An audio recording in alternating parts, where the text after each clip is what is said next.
This is absolutely bananas.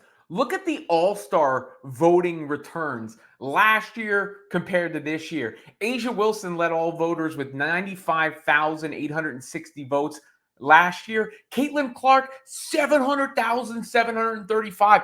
That's 600,000 more votes for the number one vote getter this year. Aliyah Boston comes in second, 618,000 and plus votes. And then Asia Wilson. And that's that Caitlyn Clark effect that we've talked about, I think, just the explosion and the surge in the All-Star voting. And the Indiana Fever, as a result, now have 3 All-Stars. Not that they're not deserving. Aliyah Boston, after a rough start, has really played well, and her and Caitlyn have developed a really nice chemistry. She deserves to be there. Kelsey Mitchell is the team's leading scorer. She's been an All-Star before. She's also there. She deserves to be there. But you just see this explosion in the voting. And you saw Angel Reese's name there as well. We'll get to see Caitlyn Clark and Angel Reese as teammates for the first time. But 3 members of the Indiana Fever are heading to the All-Star game. And that is something that is cool for the team to share in. And you saw that on the podium even after they lost to the Aces, where Aliyah Boston just really has the best personality. And you can see this burgeoning friendship between her and Caitlyn Clark. Here was the 3 Indiana All-Stars sitting up there taking questions. Yeah, I think it's special. I think it just goes to show the talent that we have on this team.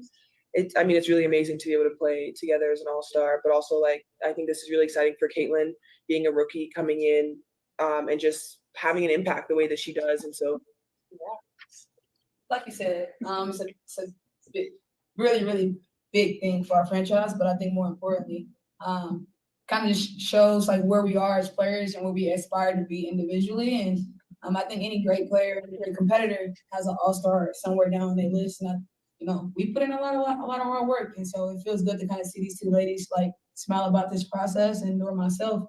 Together we can experience it. So I was going to say that the opportunity. Yeah. I know you guys spend a lot of time together. The opportunity to do something that's kind of fun together is going to be kind of cool for the 3 of you too. It seems like. Yeah, we all going to be on the same team, so at least we'll have each other. We can have some familiarity, I guess. I don't know. But no, obviously it's fun. It's cool, obviously, for myself to accomplish this in my rookie year.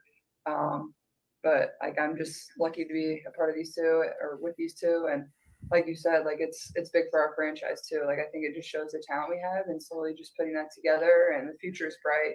Obviously, me and AB, year 1 and year 2. Kelsey here is a little bit older, but other than that, And you can see them bonding, right? And you can also see, look, the Fever got destroyed by the Aces down the stretch of that game, but that was a much better team effort than you saw from them before. It just fell apart a little bit late, but this is a squad, that is coming together a little bit. Now they already got to look at the Olympic team, right? They already got to look at the Olympic team because that's basically the Las Vegas Aces. 4 of their 5 starters are on the damn Olympic team. It's a super team the Fever played against. Caitlyn was also asked about teaming up with Angel Reese. Matthew Byrne has been putting these clips up from the post-game press conference that I'm getting these from today. But here's what Caitlyn said about that. Yeah, it'll be I don't think I've ever been her teammate before, even at USA basketball or anything like that. So I know people are going to be really excited about it, but I hope it doesn't take away from everybody else. This is a huge accomplishment for everybody on Team USA and everybody on Team WNBA. They all deserve the same praise. I don't want it to take away from any of that and just be the focal point of All-Star Weekend, because that's not fair to them. And, obviously this is something that's really hard to accomplish. So the best we can celebrate all of them will be great. And just going to obviously soak in the experience, because you never know if you're ever going to be able to get back there. And it'll be fun for all of us.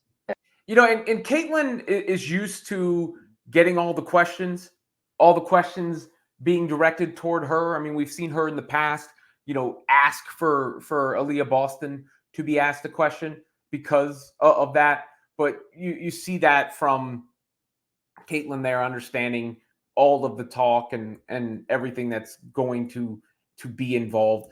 But it's I do like seeing some of the interactions that we're getting, not only from her and her teammates, but now after what Diana Taurasi did. I really think that was an important gesture.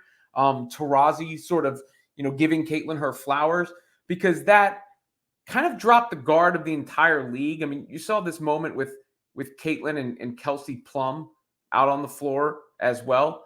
Just this playful moment that took place after the Aces game and after Kelsey Plum lit the fever up. But that now it feels like Clark is a part of the league, not this disruptor that's coming into the league. And she is a huge, boost. I mean, there's no doubt about it, right? Like, I mean, I've talked about it ad nauseum. But you see Diana Taurasi, that was the highest rated game she's ever had in her WNBA career. The highest rated game she's ever had.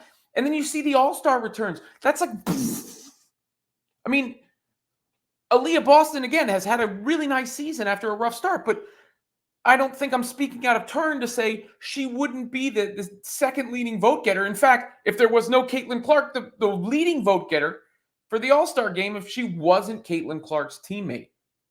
And some of the other women will get more shine as a result of this. I saw A'ja Wilson's post-game press conference more than I probably would have seen, or her on the court interview in a normal existence, right?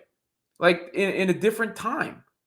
And A'ja Wilson deserves to have that light shown on her because she is a bowler. And Asia's incredible. Buttery jump shot, moves like a gazelle, just all around great game. A force. But maybe she'll sell more sneakers now, too, when those A1s come out. I know they're highly anticipated.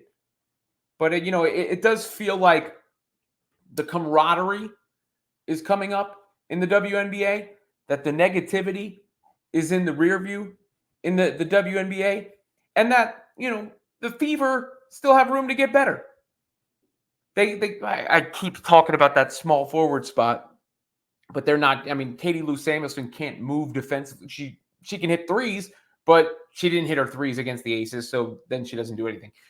Christy Wallace hasn't done anything. I don't know what they do with that spot, but to see Caitlyn Clark up there obviously deserves to be an All-Star. To see Aliyah Boston up there deserves to be an All-Star. And to see Kelsey Mitchell, who's really helped them out as a scorer, all being All-Stars together was a cool moment, is a cool moment. And it's just continuing this wave of cool moments in the W.